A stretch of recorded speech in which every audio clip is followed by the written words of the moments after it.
on a créé notre premier packaging sur PowerPoint. On les a collés sur des tubes de pastilles effervescentes qui existaient déjà et on est allé voir les pharmaciens. Combien de pharmaciens ? Une 50aine. Et pourquoi des pharmaciens d'ailleurs ? Alors pour nous, en fait, c'était super important justement d'avoir le conseil du pharmacien. Encore une fois, on parle d'un produit qui n'existait pas en France, d'un nouveau marché, et il y a quand même une partie science et santé super importante. Donc pour nous, il fallait que ça passe par le pharmacien et par les pharmacies, sachant qu'à l'époque, il y avait 22 000 pharmacies, donc un très beau marché aussi quand même à prendre. On est à 20 000 aujourd'hui, c'est ça ? 20 000 aujourd'hui, ouais. En l'espace de 4 ans. En l'espace de 4 ans.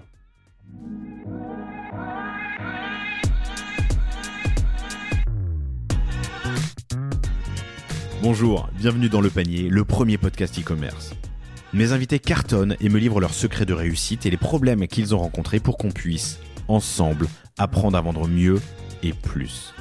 Mon engagement ici est simple, avoir une conversation sans filtre et sans faux semblants, et à ce que vous repartiez inspiré des succès, mais également des échecs, de mes invités avec les bons outils et les bons réflexes. Je suis Laurent Kretz, cofondateur de Cosa Vostra, agence digitale qui fait des sites incroyables et des strates de communication et d'acquisition sur mesure. On travaille pour des grands groupes comme pour des startups, en France comme à l'international, que ce soit pour lancer un site, refondre un e-commerce, développer un SaaS sur mesure, poser une strate de contenu ou repenser un business model. Contactez-moi sur lepanier@cosavostra.com ou LinkedIn et je me ferai un plaisir de vous répondre. Bonne écoute!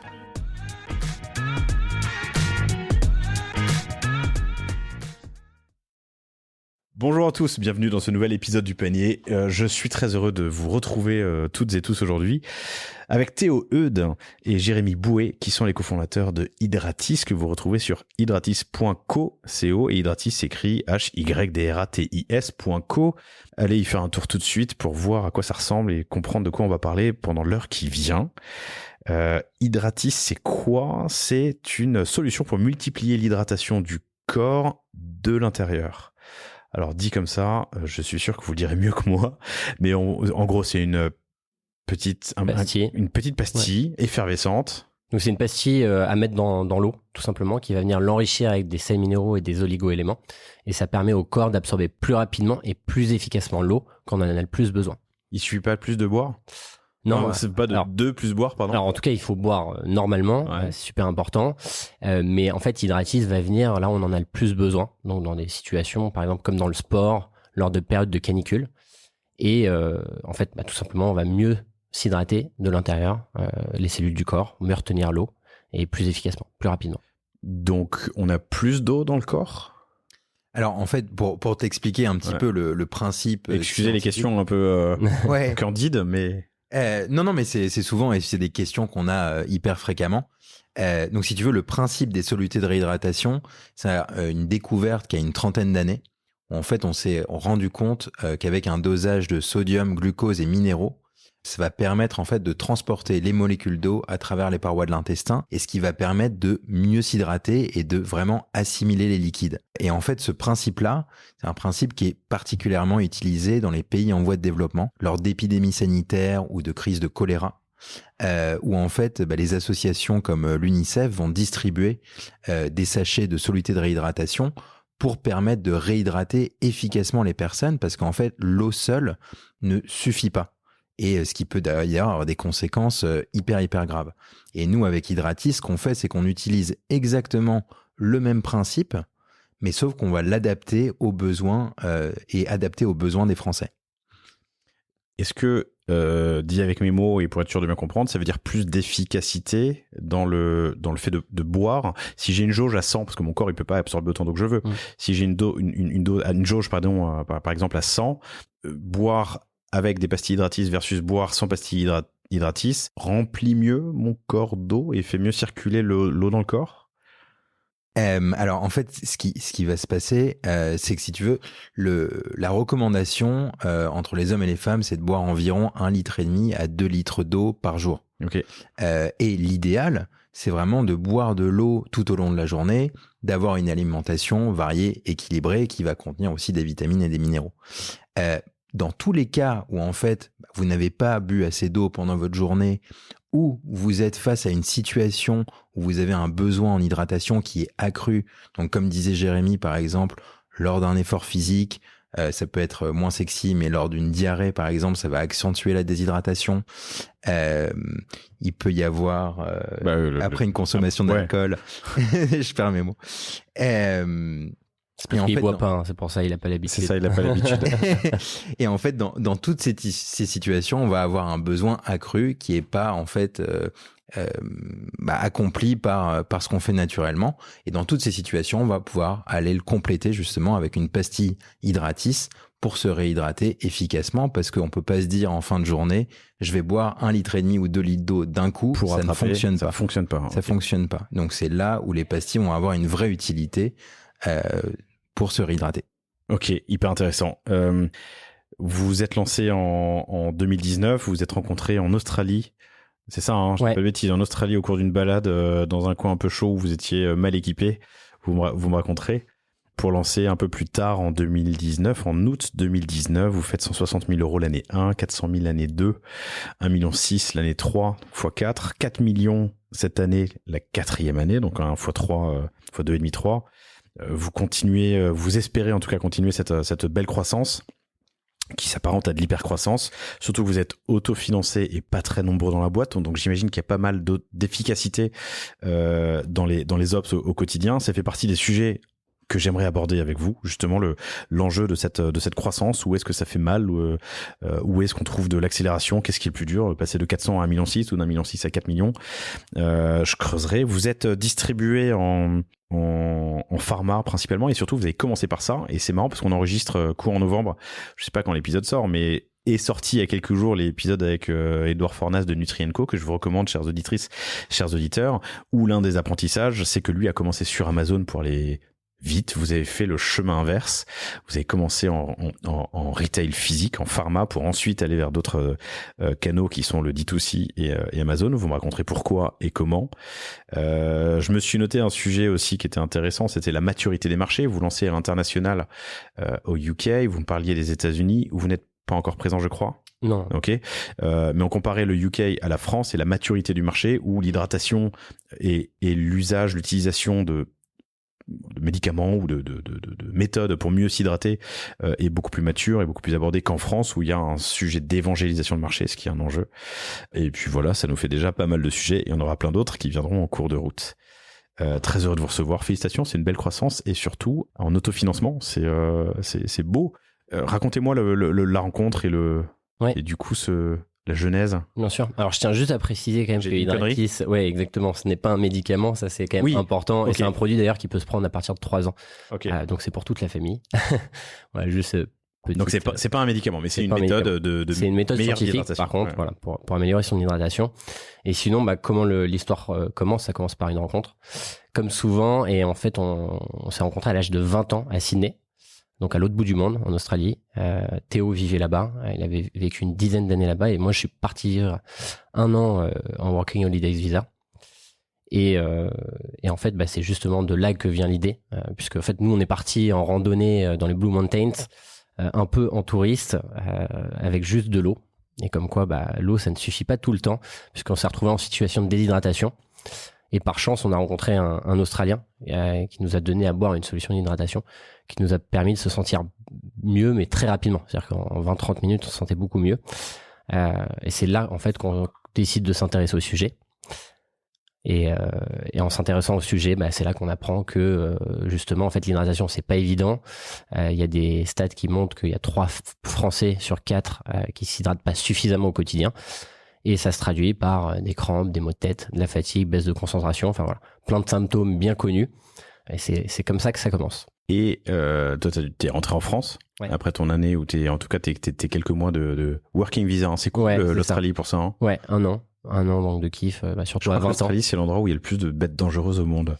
C'est ce qu'on regarde avant de partir, avant de prendre l'avion. Mais bon, finalement, en vrai, ça va. On en rencontre, mais ça se passe bien en général. En tout cas, tu as rencontré Théo.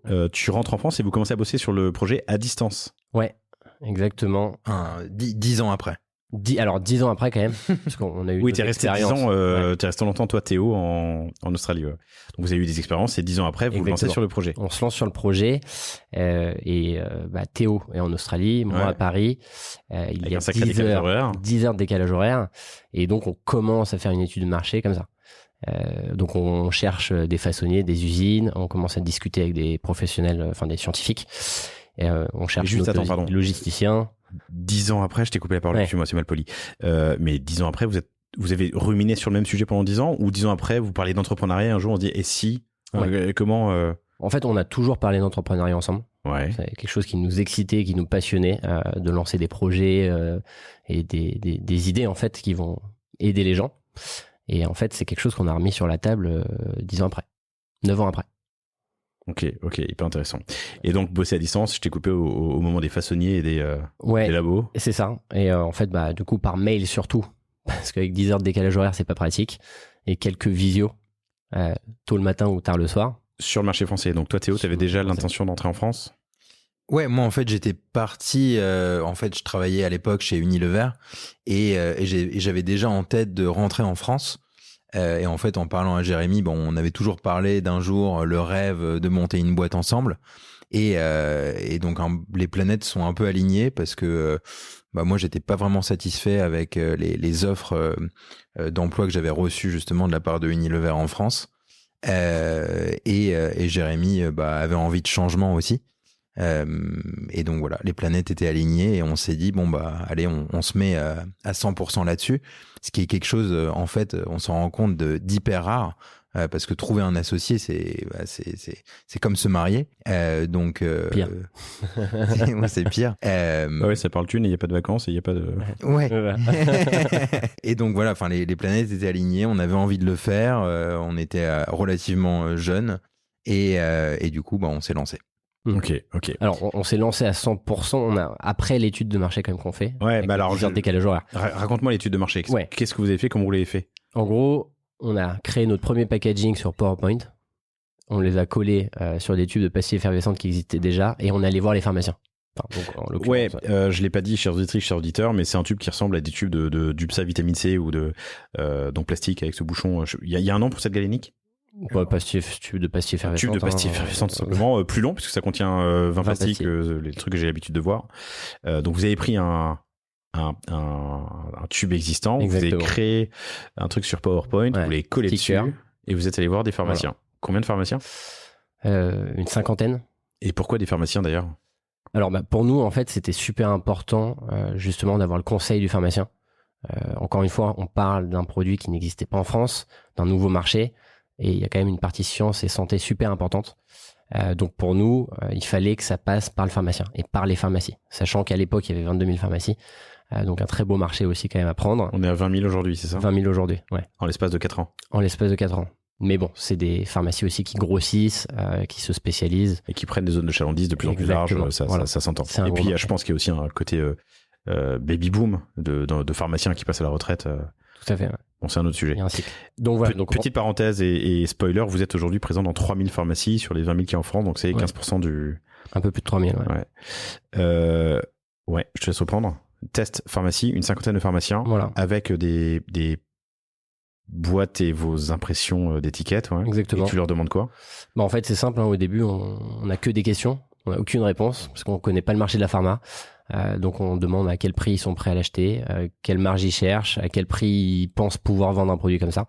Et petit à petit, en fait, on construit notre offre, notre argumentaire, et on commence à parler le discours du pharmacien.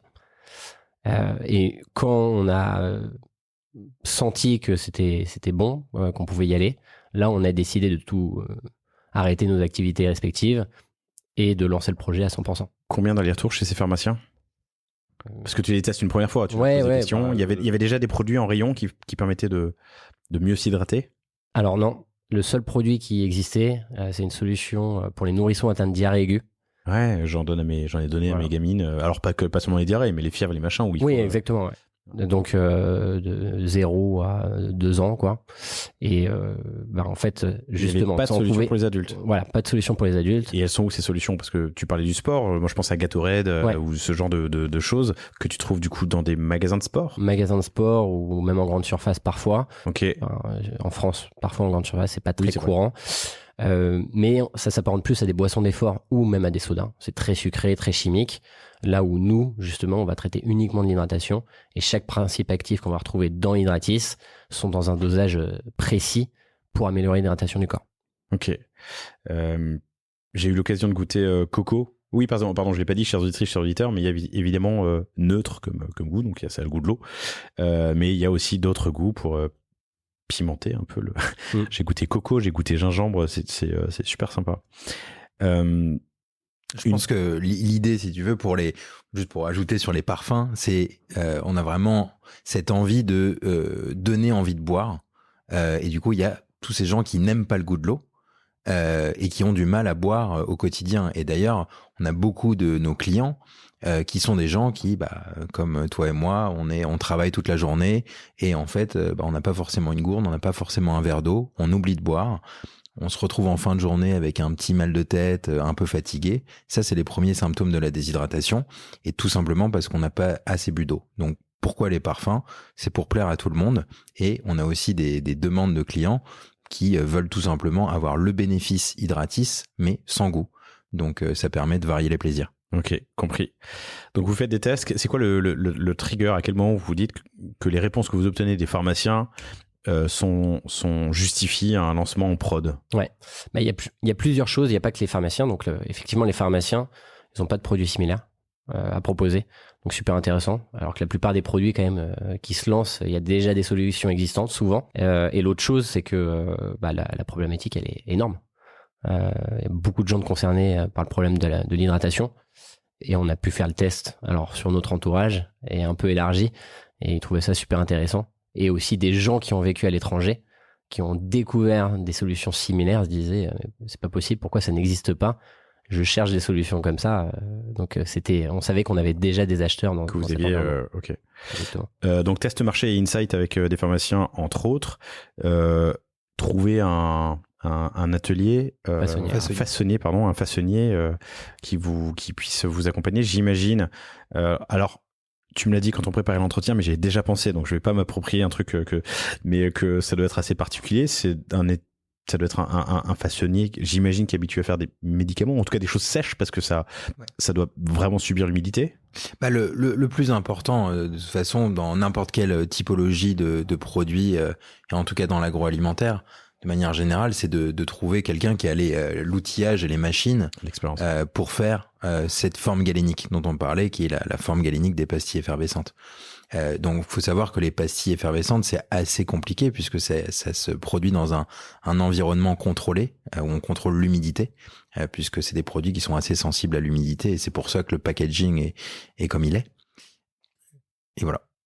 Trouver les façonniers et du coup, il y en a. Vous produisez où? Et du coup, aujourd'hui, en fait, on produit, nous, en France, en Allemagne et en Europe de l'Est. Et en fait, on a une stratégie, justement, d'avoir plusieurs façonniers pour éviter d'être trop dépendant à un façonnier qui pourrait nous porter à défaut. Mais c'est quelque chose qu'on ne pouvait pas faire dès le début et qui vient après, une fois qu'on a assez de volume pour répartir sur plusieurs fournisseurs. Ok. Et trouver ce premier façonnier qui vous a accompagné, c'était compliqué? Ouais, c'était super compliqué. Ça requiert beaucoup de confiance parce qu'aujourd'hui, pour nous, c'est très facile parce qu'on a une certaine taille, on a une certaine notoriété. Donc, les façonniers veulent travailler avec nous. Quand on est un mec en Australie et l'autre en France, mais qu'on n'a pas d'argent, pas de ressources et pas grand-chose, il faut trouver un fournisseur qui est prêt à se lancer à l'eau avec nous parce que c'est un risque pour lui aussi. Ok. Et j'imagine qu'en plus il y a des minimums de quantité à... Ouais, il y a des minimums de quantité qui sont hyper importants pour ce genre de produit. Nous, c'est plutôt autour de 10 000 unités. Donc, nous, notre première production, pastilles ou 10 000 tubes de 20 pastilles? 10 000 tubes de 20 pastilles. 10 000 tubes de 20 pastilles, ok. Ouais. On compte pas en pastilles. On compte pas en pastilles. Mais donc, on peut. Ça va être 200 000 pastilles. Mais ouais, donc du coup, c'est des grosses quantités et on voulait aussi avoir un effet de gamme dès le démarrage. Donc, on avait notre première production de 30 000 unités pour démarrer l'aventure, ce qui est évidemment un gros engagement financier, surtout à l'époque. Ouais, j'imagine. Ok, et c'est le façonnier qui vous aide à créer la formule? Ouais, alors on avait une équipe qu'on a constituée petit à petit parce qu'on a rencontré énormément de gens en fait dans cette partie de développement. Donc on a rencontré des professionnels de santé, des scientifiques, on a rencontré aussi des cabinets réglementaires avec qui on s'est associé, qui ont aussi eux-mêmes des scientifiques pour développer notre propre formule qui soit vraiment super efficace. Et c'est d'ailleurs nous notre priorité, qui a tout le temps été la priorité, c'était de créer un produit qui est le plus performant et efficace possible pour optimiser son hydratation. Ouais, je pense que c'est important de le souligner. Ce n'est pas une marque blanche. C'est bien notre formulation qu'on a développée.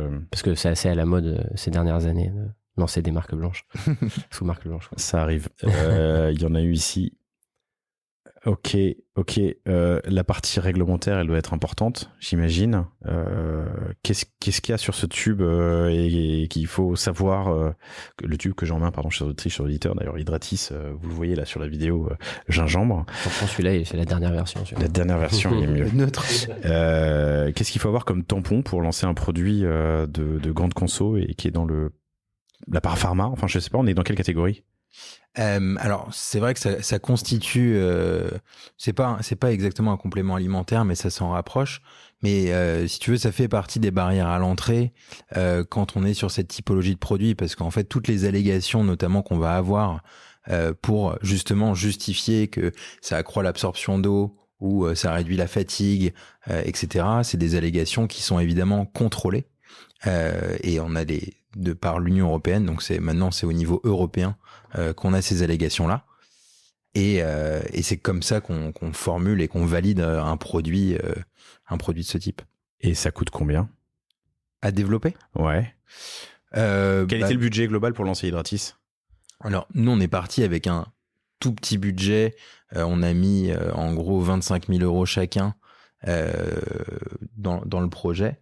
Et après, au-delà de ça, on a pris des emprunts bancaires qui étaient au départ des emprunts personnels. Donc, pour lancer tout le projet, ça a dû nous coûter, je sais pas, en développement plus première production, alors 70 000 euros. Et quelle part de réglementaire là-dedans et de cabinet d'études qu'il faut payer pour qu'ils fassent les analyses et mettre le tampon ou fassent la validation? Bah, au début, c'est la plus grosse partie, puisque tout le reste, en fait, c'est sur notre travail, quoi. Okay. On investit en temps, surtout. Donc, en fait, le budget, justement, au début, c'est pour développer la formulation et lancer la première production. Tout passe là-dedans. Mais la partie réglementaire? Ouais, on parle de quelques milliers d'euros. Non, le réglementaire, c'est plutôt autour de 30, plus de 30 000 euros. Le réglementaire. Donc, donner ça à un cabinet qui va faire les tests, le soumettre, obtenir les tampons. Ouais. Ok, c'est pas rien. Hein. Ouais. Bon, ça fait partie des barrières à l'entrée, en même temps. Ok. Combien de temps en tout? L'élaboration, trouver le façonnier, élaborer la formule, la faire valider et être prêt à lancer? Quasiment un an. Ok. Un an plus tard, donc, août 2019, c'est là que vous lancez? Non, pardon. Chères auditrices, chers auditeurs, ça m'est jamais arrivé en 250 épisodes ou presque, mais ça m'est arrivé, j'ai eu une couille technique. Il s'était passé plein de choses. Un jour, il y a les flics qui sont venus, alors pas les flics, un huissier, pardon, sur en plus un prestataire, tu vois, il venait chercher des preuves, on a eu hyper peur d'un truc. Bref, et là j'ai donc été interrompu par une carte SD pleine, ce qui m'était jamais arrivé. Jérémy, t'étais en train de me dire qu'avant de vous lancer, vous étiez parti 1 mois en Californie parce que vous saviez que vous n'alliez pas prendre de vacances dans les X années à venir. On savait pas. On savait pas. Et alors on est 4 ans plus tard d'ailleurs, vous avez pris des vacances? Vous arrivez? On voyage en travaillant, disons. Super. C'est déjà pas mal. C'est déjà pas mal. Et c'est sûr que le concept de full vacances sans ouvrir le portable et regarder les mails, c'est un concept qui est un peu lointain pour nous aujourd'hui. Ouais, je te fais pas dire, mais ça fait 20 ans, je pense. Vous recevez la première commande. On est en fin février, début mars 2020, à une semaine du confinement, et vous aviez à ce moment-là une stratégie basée principalement sur le lancement en pharma. Déjà, avant de savoir que c'était le confinement, est-ce que vous aviez préparé le terrain et appelé, 300, 500 pharmacies pour leur dire le produit arrive? Alors oui, nous ça faisait 6 mois, même plus, qu'on travaillait notre arrivée en pharma. Donc ils étaient au courant. Le truc, c'est qu'une fois qu'il y a le Covid, confinement, les pharmacies sont ouvertes, mais ils ne pensent plus à autre chose. Mais raconte-moi cette préparation. Comment t'as aligné X dizaines ou centaines de pharmacies en leur disant ça y est, le produit arrive? Parce que tu l'avais testé auprès d'une 50aine, donc eux, ils sont faciles à activer. Mais les autres? Bah là, nous, on allait voir des agents co dès le début, C'est ça. assez rapidement, Ouais, ok. multicarte. Et donc avec, au début, on avait peut-être 2-3 contacts qui commençaient à travailler la carte, en fait, tout simplement. Mais on n'a même pas pu vendre vraiment en pharmacie, quoi. En fait, c'est allé trop court. On a reçu le stock, on a commencé à vendre. 15 jours après, il y a l'annonce exceptionnelle qu'on va plus sortir de chez nous. Donc vraiment, là, on s'y attendait pas. C'était pas dans le business plan. Et donc à partir de ce moment-là, on était complètement bloqué. Contraint et forcé de vendre en digital. Ouais. Contraint et Mince. forcé de vendre en digital, Ouais, c'est ça, parce que même je crois on avait 1 ou 2 agents commerciaux et eux ne pouvaient plus rentrer en pharmacie puisque la priorité était la lutte, Les tests évidemment. Je sais plus à Il n'y l'époque. avait même pas ça encore. Il y avait même pas Il y ça. avait même pas ça. Je sais plus ce que c'était, mais il y avait la lutte contre le Covid et c'était impoli de parler d'autre chose que du Covid en fait. Mais même les agents co n'avaient pas officiellement le droit d'aller démarcher les pharmacies. Donc vous vous lancez en digital d'abord et puis j'imagine que viendra rapidement ensuite les pharmacies quand elles rouvrent courant 2020 toujours, hein, c'est ça? Alors en fait c'est assez simple. Pendant le confinement, donc effectivement on crée le site internet, on se lance sur Amazon. Alors on n'y connaît rien en digital à l'époque, donc c'est assez pénible pour nous. Mais en parallèle, on continue quand même de dialoguer avec les agents co, avec les pharmacies si on peut, pour en fait prendre la température et dès qu'on peut commencer à vendre en pharmacie, on le fait en fait.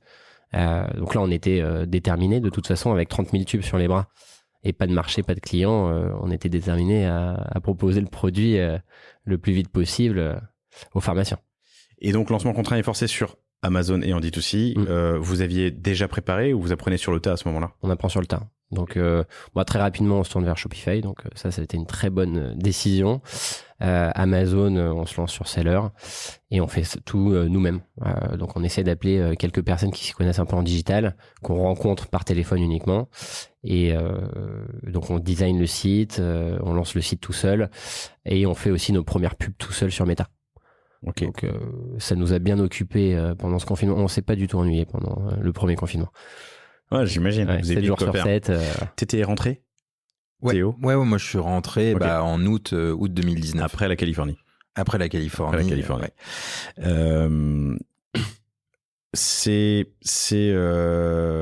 premiers apprentissages sont intéressants sur le lancement par vous-même sur Amazon pour la création d'assets pour le paid social et les réseaux sociaux, la création du Shopify que vous faites en interne ou que vous faites faire? Non, en interne. Au début, on fait tout en vous interne. faites vous-même, ouais. Je pense qu'on avait ce côté aussi, on avait juste pas de moyens. Donc en fait, l'idée même de prendre des freelances ou des agences nous paraissait vraiment très très lointaine.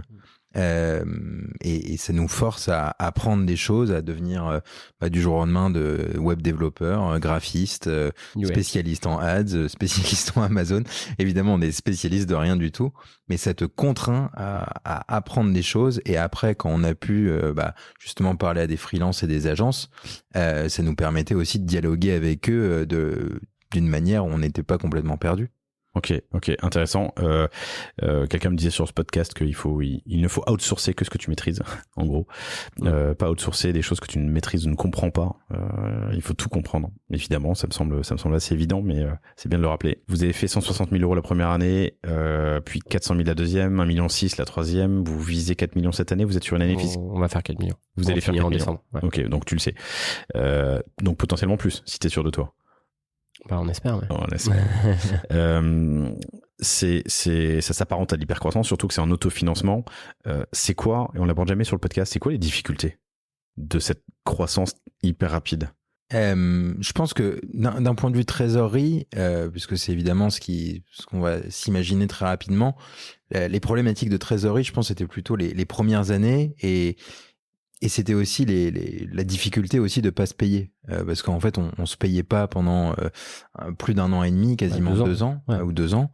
Et ça, psychologiquement, quand tu travailles d'arrache-pied et que tu gagnes pas 1 euro, psychologiquement c'est vraiment pas facile. Et une fois qu'on arrive en fait jusque l'année dernière où on fait 1,6 million, là on peut commencer à se payer, on peut commencer à recruter un petit peu nos premiers éléments.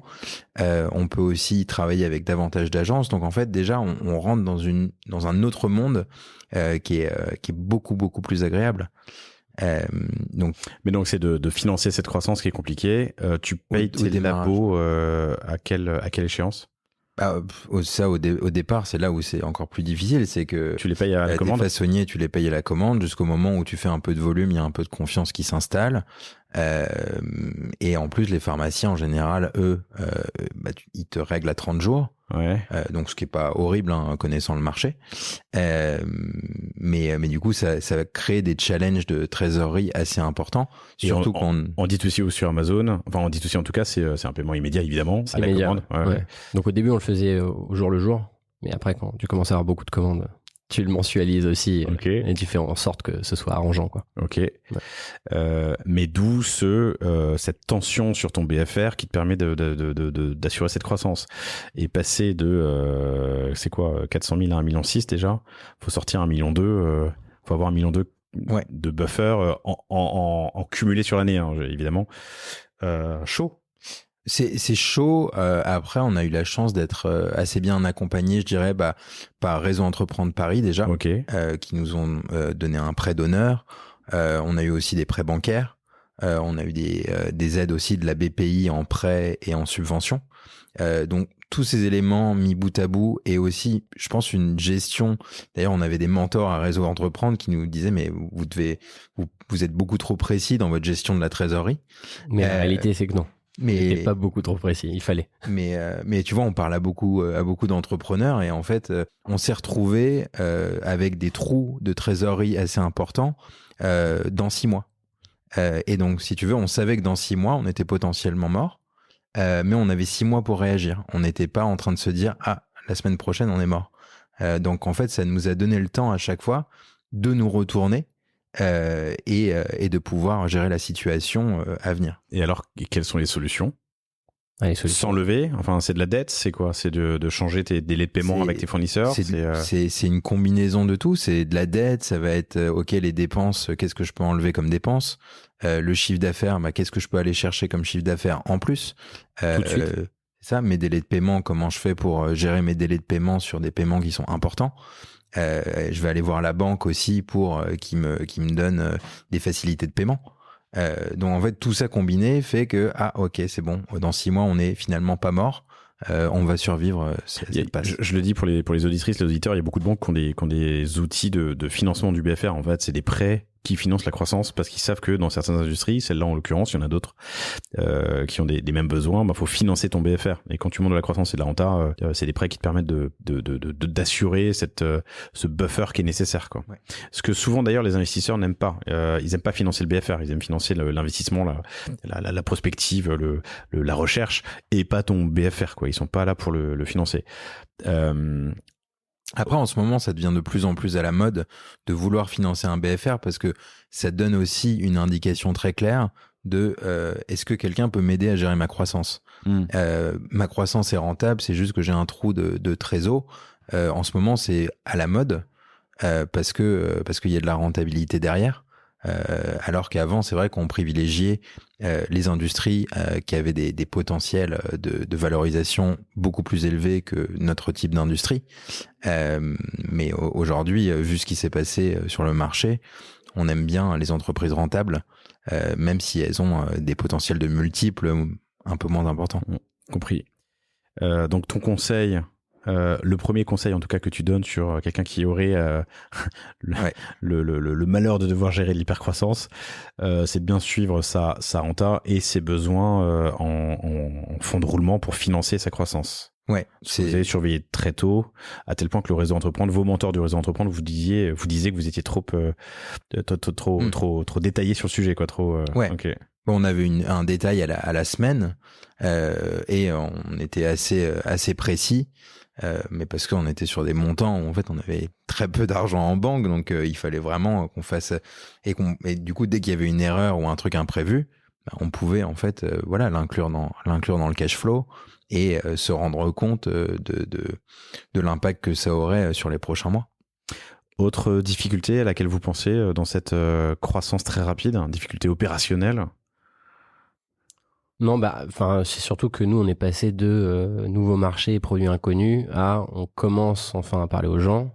et en plus il y a du repeat. Donc l'éducation. Donc en fait démarrage très poussif, plus Covid.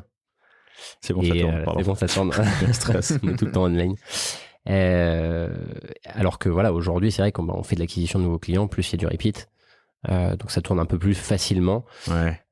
En fait, voilà, aujourd'hui, on a la confiance de nos fournisseurs, donc on a des meilleures conditions de paiement, et on arrive aussi à avoir des paiements plus tôt parfois.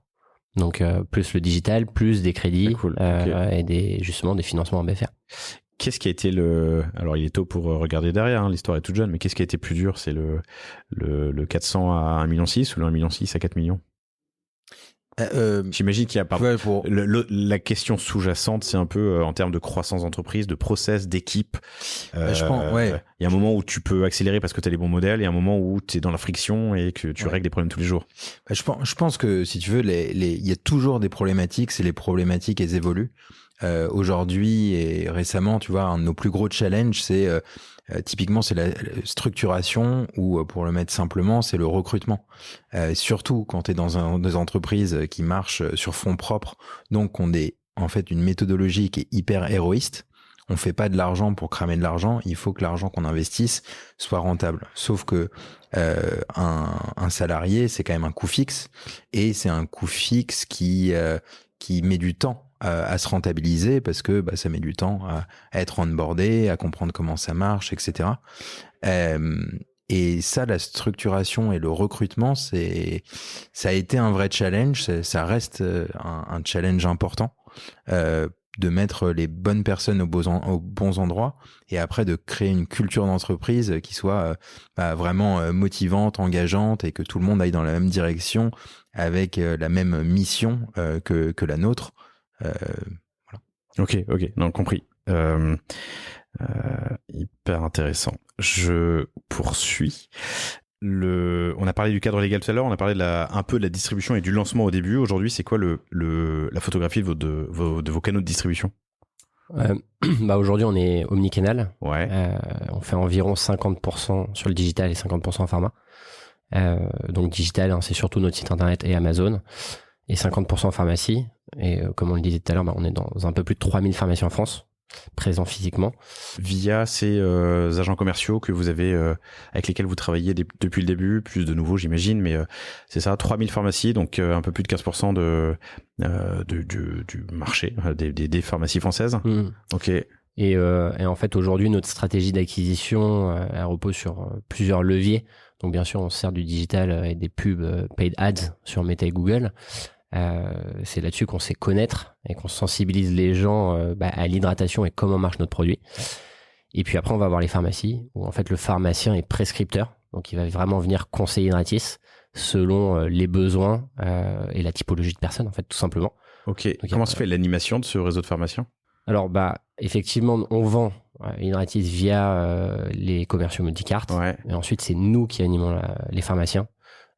En leur apportant beaucoup de valeur en fait sur le produit pour leur expliquer comment ça marche, et avec des formations. Ok, voilà. Vous en interne. Alors je l'ai pas dit, mais vous êtes 12 à date, hein. Ouais, c'est ça? On est 12.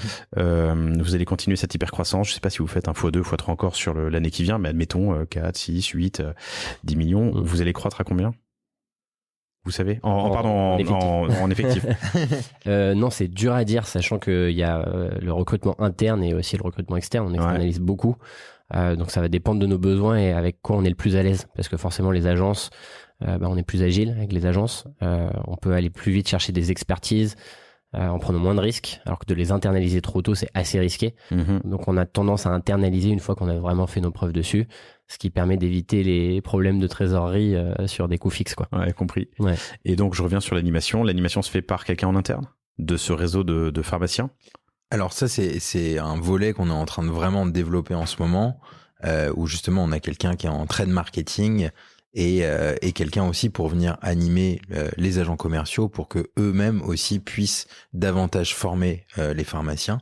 Et après, on développe aussi différents outils pour apporter en fait un support vraiment très spécifique aux pharmacies pour les aider à conseiller le produit. Après, il faut savoir que le conseil en pharmacie, c'est aussi quelque chose d'hyper challenging, parce qu'en fait, il y a des centaines et des milliers de laboratoires qui cherchent exactement à faire la même chose. Donc du coup, pour arriver à avoir une voix à travers tout ce bruit, c'est pas forcément évident. Donc on essaye de le faire de manière assez disruptive, mais je vais pas en donner trop de détails. D'accord, ok. Vous avez les contacts de ces pharmaciens? Ouais, absolument. On a les contacts de tous les pharmaciens. Donc, via les agences mailing, commerciales, c'est ça. Il peut y avoir du mailing, il peut y avoir du phoning, ce genre de véhicule, en tout cas de communication. De quoi ils sont demandeurs, les pharmaciens? Est-ce qu'ils sont demandeurs déjà, ou est-ce que vous venez comme un cheveu sur la soupe, ou tu vois, de quoi vous parlez? Alors, je pense que si tu veux, il y a un élément qui est hyper important, c'est que une pharmacie est assez unique, j'ai envie de dire, parce qu'il y a 20 000 pharmacies. T'as 1500 pharmacies qui font, j'ai pas les chiffres exacts, mais qui font une proportion disproportionnée du chiffre d'affaires total de la pharmacie. Donc en fait, les besoins vont être vraiment différents entre une pharmacie qui fait, tu vois, entre 5 et 10 millions et la plupart des pharmacies qui font autour de 1 million de chiffre d'affaires par an.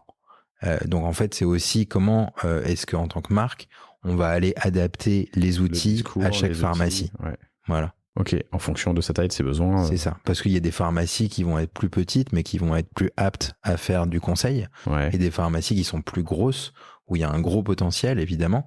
Mais il va falloir l'aborder différemment parce que les vendeurs ont généralement moins de temps de faire du conseil. Et ils sont plus là pour faire de la vente. Dans ce mix d'omnicanalité, est-ce que vous pensez aussi aller en magasin spécialisé, magasin sportif?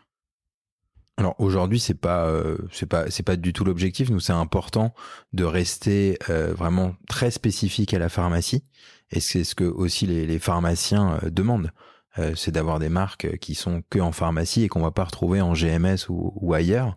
Après, il y a toujours des possibilités de développer des formes galéniques différentes pour d'autres canaux de distribution, mais c'est pas l'objectif. Ça fait pas partie des enjeux, en tout cas pour 2024 pour l'instant, quoi. Non, nous c'est vraiment la pharma. Ouais. La pharma, ok, ouais, très bien. À fond. Vous développez aussi l'international. On en parle. Ça représente quoi aujourd'hui dans le chiffre d'affaires? Bon, aujourd'hui, c'est pas quelque chose qu'on va regarder dans le chiffre d'affaires parce que en fait, on passe par des distributeurs et on travaille sur tous les parties francophones, les pays francophones, et on commence aussi à faire des tests sur les pays anglo-saxons. Donc voilà, mais on est au tout début. Donc vous êtes en train de développer. Ouais. Pour l'instant, en fait, ce qu'on fait, c'est surtout des preuves de concept. Okay. Donc on essaie de se dire, ok, on a réussi à établir un modèle en France qui fonctionne. Est-ce que ça va marcher? Est-ce que c'est réplicable? C'est ça. Est-ce que c'est réplicable assez facilement et avec un système de distributeur où il peut y avoir d'autres moyens de vendre, mais ça implique pas mal de choses et se dire qu'on peut aller à l'international en prenant la chose à la légère, c'est à mon avis un peu une erreur. Parce qu'il y a beaucoup de spécificité sur chaque marché. Et notamment, ce que je disais en introduction, c'est l'évangélisation, en tout cas la maturité du marché sur le sujet. C'est ça. Ce que vous remarquez, par exemple, au UK. Ouais. C'est ça. C'est-à-dire qu'en France, c'est nous qui créons le marché depuis 4 ans, alors qu'à l'étranger, c'est un marché qui est déjà existant, où il y a déjà beaucoup de concurrence, beaucoup de marques qui existent. Et justement, en fait, c'est comment on fait pour prendre de la place et prendre des parts de marché, en fait. Ok. Voilà. Quelle principale différence tu peux voir là sur ce marché en l'occurrence entre la France et l'Angleterre? Alors on va avoir des positionnements, des formes galéniques, donc c'est principalement ça. C'est principalement à ce niveau-là et après bien sûr les formulations diffèrent parce que chacun a sa propre approche et un développement par la pharmacie envisageable aussi ou ce serait d'autres canaux et d'autres parties des tests? Justement ça fait vraiment partie des tests puisque les marchés sont complètement différents. En tout cas pour l'instant nous sur les pays francophones on reste sur la pharma. Ouais. On est en Belgique, Luxembourg, les dom-tom et après à voir parce que la pharma en France elle est très disparate, enfin c'est 20 000 pharmacies complètement indépendantes alors que sur les pays anglo-saxons c'est très centralisé. Ok. Quel pays vous regardez? Aujourd'hui, aujourd'hui, je pense qu'il y a une question aussi d'affinité parce que je pense que les pays qu'on regarde en général, c'est l'Allemagne, on sait que c'est un gros pays, l'Italie qui est très fort aussi pour les compléments alimentaires. Aujourd'hui, nous, on est plutôt dans une démarche de se dire qu'est-ce qui est le plus facile. Et aujourd'hui, il y a juste d'un point de vue langue, où en fait, les pays comme l'Angleterre ou les États-Unis sont plus faciles pour nous. Moi, j'ai grandi en Australie, donc je suis vraiment bilingue en anglais. Donc rien qu'à ce niveau-là, d'un point de vue opérationnel interne, c'est plus simple. Ah oui, ça donne une facilité et encore une fois, si on voulait aller sur des marchés autres, il faudrait sûrement lever des fonds pour aller encaisser en fait ces coûts qui sont pas rentables à court terme. Ok. Et puis d'un point de vue production aussi, puisqu'il faut adapter la langue du packaging, vu qu'on a des allégations, donc c'est vrai que l'anglais est plus facile. Allégations. Ouais, tout simplement pour dire qu'on optimise l'hydratation, qu'on permet la récupération musculaire. Ce sont des allégations, donc c'est des termes légaux. On peut pas mettre ce qu'on veut et contrôler. Et contrôler, c'est là où je voulais venir. Sur le packaging. Ok. Hyper intéressant. Et il se trouve qu'en plus, au-delà de parler anglais et que c'est du coup pratique, c'est des pays qui sont plus matures sur le sujet. Donc il y a peut-être plus de concurrence et donc un autre message à apporter. Mais en tout cas, vous n'avez pas d'évangélisation à faire. Ouais, en gros, ils connaissent le principe, ils connaissent le type de produit. Donc, c'est des gens qu'il va falloir convaincre pour qu'ils le testent.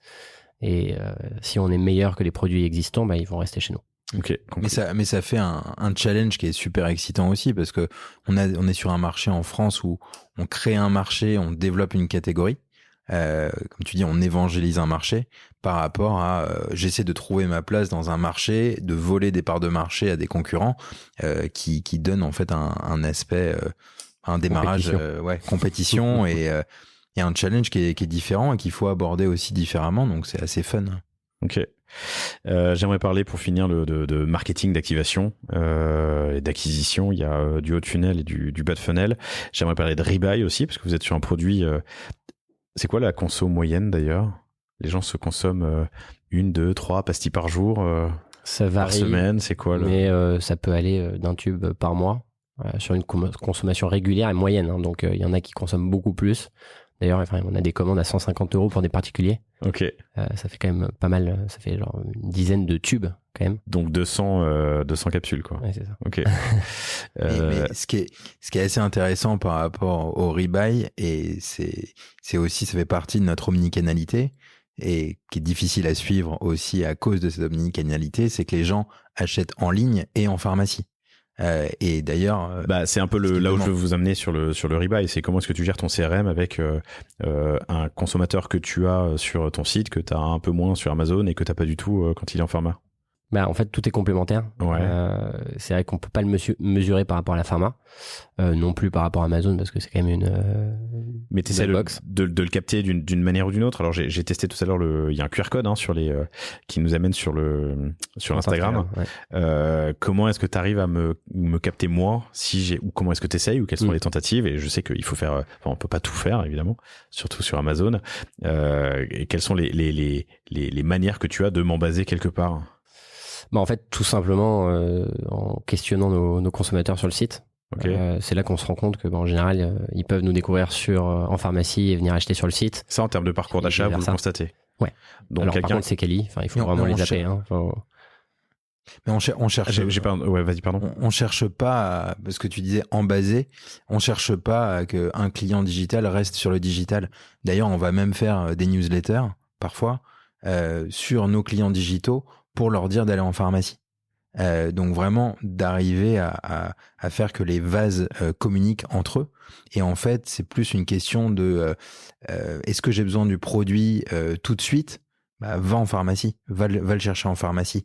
Si j'ai besoin de faire un stock pour chez moi, il va peut-être préférer aller le faire en ligne. En fait, selon le besoin d'utilisation, il va aller le chercher sur le canal le plus approprié. J'entends, mais tu as quand même fait un gros effort de création de marque, de lancement de start-up, bref. Pour au final avoir un consommateur qui va aller dans une pharmacie, consommer ton produit sans que tu saches qui, quoi, comment. Ce que je veux dire, c'est que c'est un peu des enjeux de la FMCG aussi et de la grande conso. Tu fais de la publicité pour une marque de dentifrice Oral-B, je sais pas quel groupe c'est, mais je dis ça au hasard. Ou des Kellogg's de Special Car, je sais pas si ça existe encore. Tu fais que du branding. T'as éventuellement ensuite du click to buy pour aller chercher au magasin le plus près de chez toi. Mais en tout cas, t'as une manière d'activer des consommateurs un peu à l'aveugle. Ce que vous avez en plus, c'est que vous vendez en ligne, vous avez aussi Amazon. J'essaie juste de comprendre comment sont faits vos efforts publicitaires. Ouais, on a vraiment une approche 360.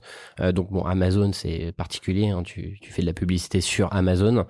Mais par contre, notre publicité que l'on fait sur Meta et Google, bien évidemment, ça redirige vers notre site internet. Mais sur notre site internet, on met énormément en avant qu'on est disponible en pharmacie. Et d'ailleurs, très rapidement, tu as accès à une carte des pharmacies où tu peux te géolocaliser et aller dans la pharmacie la plus proche qui a Hydratis. Nous, c'est vraiment de rendre Hydratis en fait accessible le plus facilement possible. Donc, tu as des acheteurs qui sont uniquement sur Amazon et qui utilisent Prime pour être livrés en une journée. Et ensuite, tu as le consommateur qui passe en pharmacie, qui le voit à la pharmacie où le pharmacien lui recommande et il l'a immédiatement. Ensuite, tu vas avoir des consommateurs, en fait, des clients qui vont venir acheter l'ensemble de la gamme sur notre site Ouais, bien sûr. en plus grande quantité parce que peut-être que c'est un sportif de haut niveau, peut-être que c'est quelqu'un qui a des problèmes chroniques et donc il a besoin d'une plus grande quantité que peut-être juste un tube.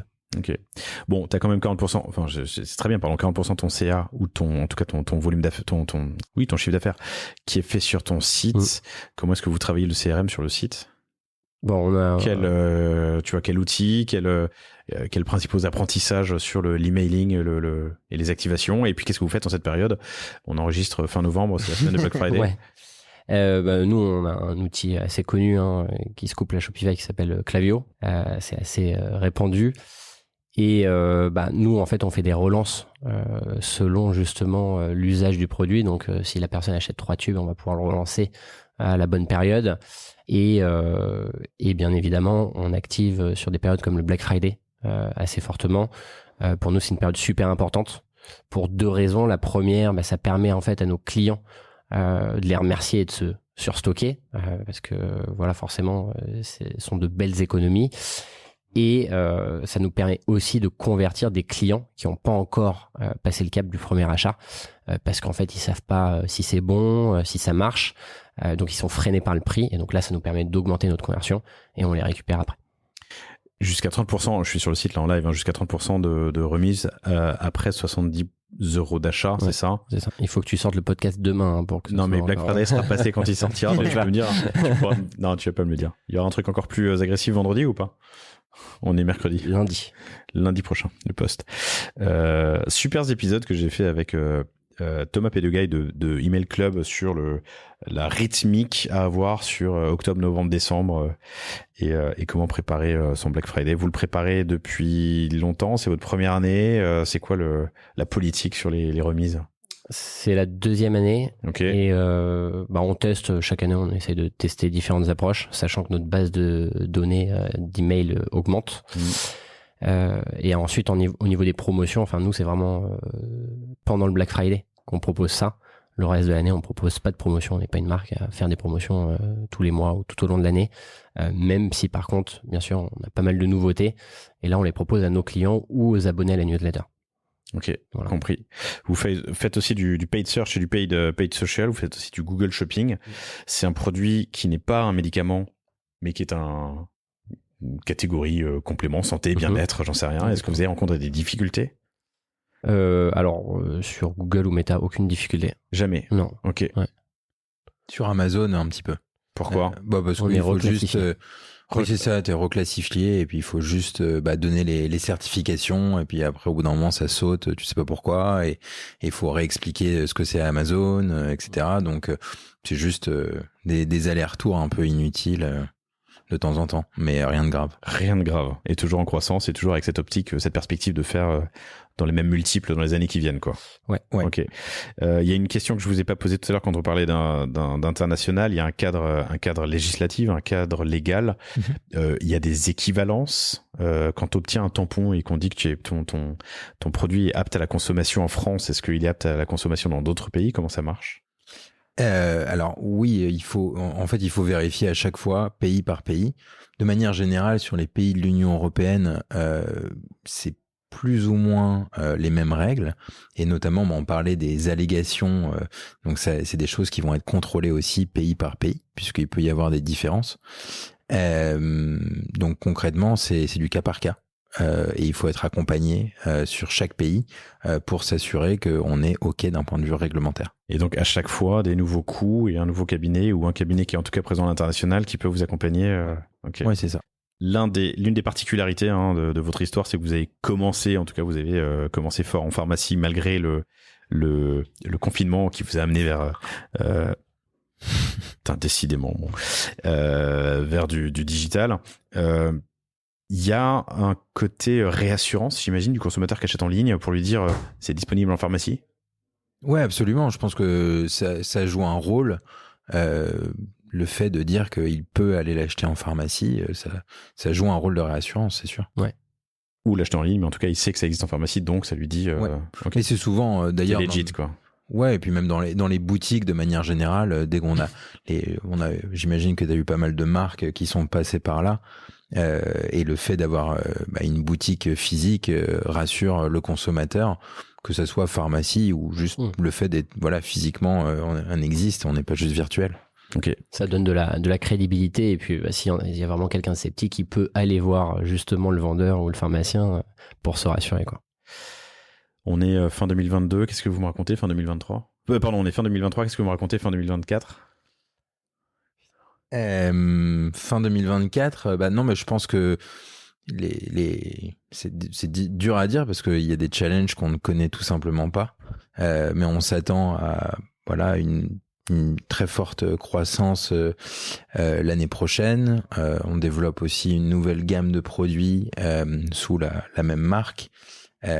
On a aussi là qui sera sous la même marque, mais sous Hydratis, mais sous un format et un besoin différent. Okay. Gros teasing là. Sans savoir. Et on a on continue à vraiment structurer. On essaye de cibler, de au moins doubler le nombre de pharmacies référentes, d'aussi mieux les travailler, d'être un peu plus à l'international, de grandir l'équipe aussi, de se structurer en interne. Donc, admettons que vous doubliez, donc on passe de 4 à 8. Vous passez de 12 à combien en staff ? J'imagine de 12 à 20, je dirais. Okay. Gagner de l'efficacité, quoi. Non, enfin, en tout cas, ce qu'on est sûr, on peut pas tout dire maintenant, mais 2024 va être une très forte année. Ok. Bah écoute, je suis impatient de savoir. Voilà, rendez-vous en 2024, suivez-nous.